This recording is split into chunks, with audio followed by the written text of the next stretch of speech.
Je vous propose avant toute chose de retourner à la rédaction de la télévision panafricaine où nous attend Tony Michael Menga qui nous fait l'économie de cette sortie de Severo Motonsa et surtout la réaction du PDGE, le Parti démocratique de Guinée équatoriale.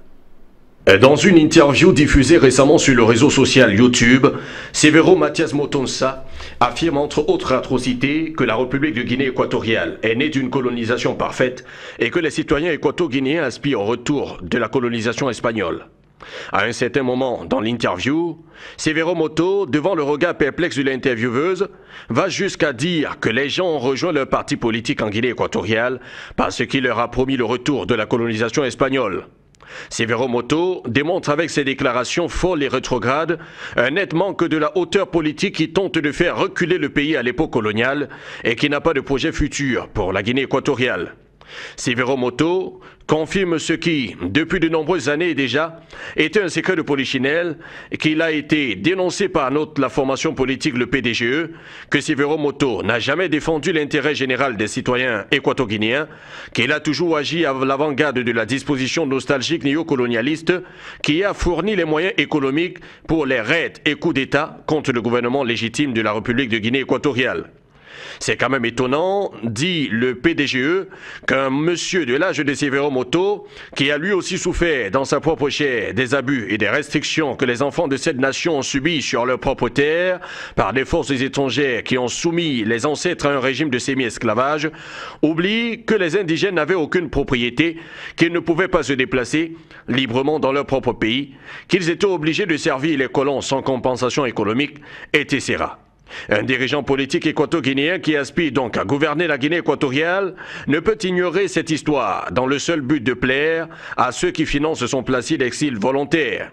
La République de Guinée équatoriale, telle qu'indique le PDGE, n'a pas connu du progrès durant la période coloniale. Au contraire, l'histoire de la Guinée équatoriale est celle d'une colonisation décevante qui a fait que la Guinée équatoriale se tenait à la queue dans la sous-région Afrique centrale.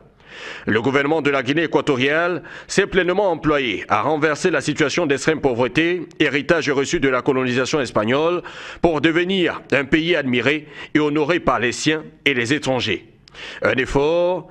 que tous les équato-guinéens doivent à la seule personne qui a réussi à rester ferme contre le néocolonialisme et a toujours défendu les intérêts des équato-guinéens, son Excellence Obiang Bazogo.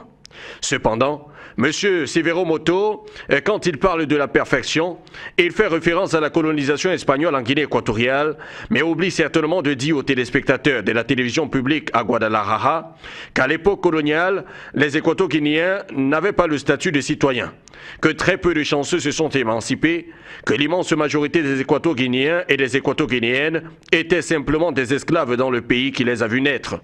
Une étape très douloureuse dans l'histoire récente de la Guinée équatoriale. L'Espagne ne peut pas retourner en Guinée équatoriale autrement que par le biais des relations bilatérales, situation déjà présente entre les deux gouvernements qui entretiennent d'excellentes relations réciproques. Le département de communication du Parti démocratique de Guinée équatoriale, dans ce message, demande à Motosa de cesser de parler au nom du peuple équato-guinéen, un pays dans lequel il souhaite voir revenir à la situation de semi-esclavage, ce qui supposerait bien évidemment la colonisation une autre fois. Un politicien comme Motosa ne mérite le respect d'aucun citoyen équato-guinéen puisqu'il veut se retirer de 50 longues années d'avancée, de réalisation et de lutte pour la dignité qui s'est mieux passé après le régime de la triste mémoire.